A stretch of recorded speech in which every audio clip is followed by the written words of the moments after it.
son. Mother, I don't think I can continue with that marriage. What I married is Facebook, not a wife. My wife has turned phone as her husband, pressing phone from morning till night. I'm tired. What kind of a woman is that? She cannot cook. I do the cooking myself. She cannot clean the house. I do the cleaning myself. I wash my cloth myself. So what am I doing with her? I'm tired. She must leave my house. She is not trying to change at all. All she knows is Instagram, TikTok, Facebook. I feel lonely all the time. In fact, I'm tired. No, son, don't say that. Remember, God hates divorce. Take it easy with her. With time, she will learn. Mother, is because of you I'm leaving her, let alone me. I would have sent her out of my house. She better start learning. I'm going. God, please, help my daughter-in-law. I don't want her marriage to crash. Who know how they are doing now, whether they are fighting. Let me call them, and see if they are okay. Yeah. I got myself 1 million followers. Yes. Who is calling? Let me check.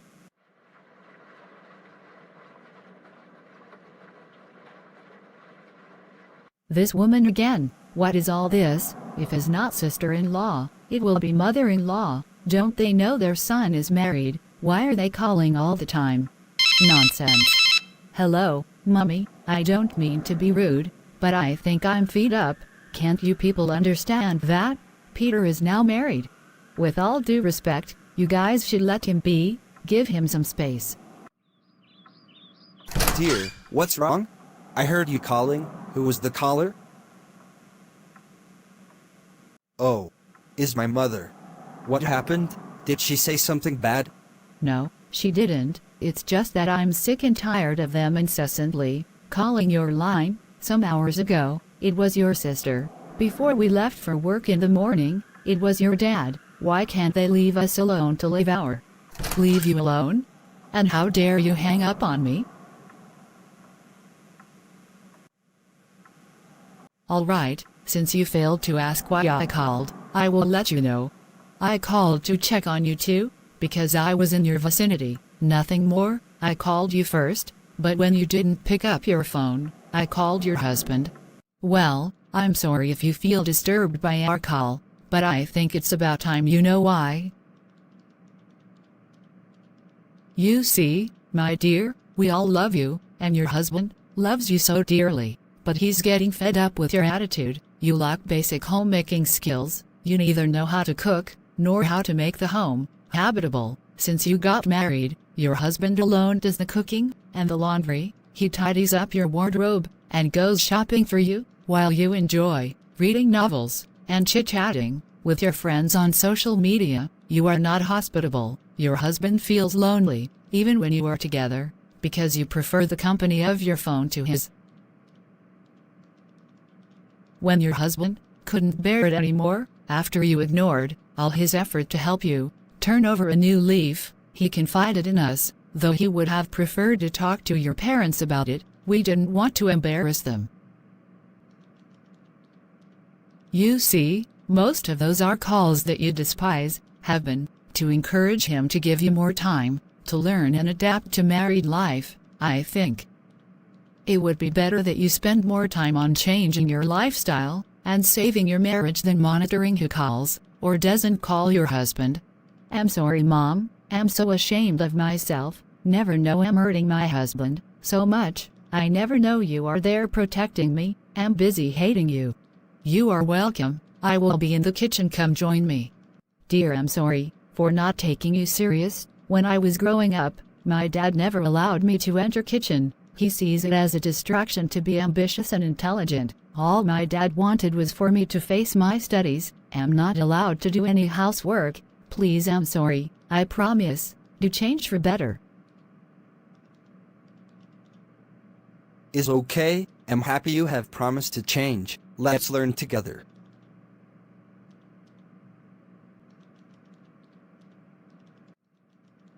Your dream for your children to have good and happy marriages won't happen by accident. You need to diligently prepare them to become ideal spouses, because of how impactful and central marriage can be to the overall well-being of an individual. Preparing children for their married life, is a duty parents must handle with all gravity. To achieve this great task, both the father and mother must work hand in hand, to ensure they inculcate in their children the values that make for a blissful marriage. This duty is time-bound, since your children have a limited time to stay with you. Consequently, it's imperative that you seize every opportunity each new day offers to accomplish this task.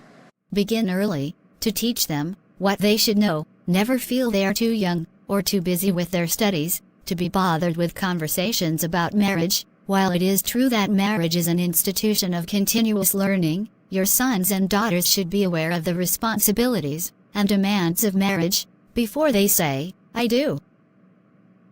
First, teach them to have an experiential relationship with God, and also teach them His perspective on marriage. This will make it easier for them to abide by His standards when they eventually get married.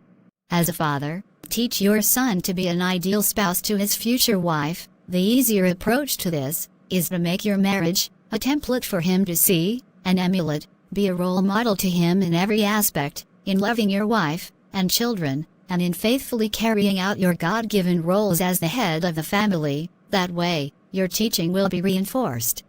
Teach him the far-reaching impact of selfless and honoring his spouse. Show him the importance of companionship, communication, oneness, and emotional intimacy with his wife. Educate him on the spiritual and physical implications of loyalty to his marital vow and faithfulness to his spouse.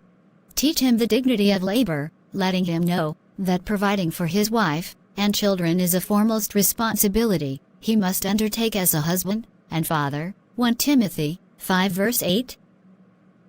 Teach him how to protect and defend his wife and children. He must love his household and make sacrifices for their health and happiness. Ephesians 5 verse 25.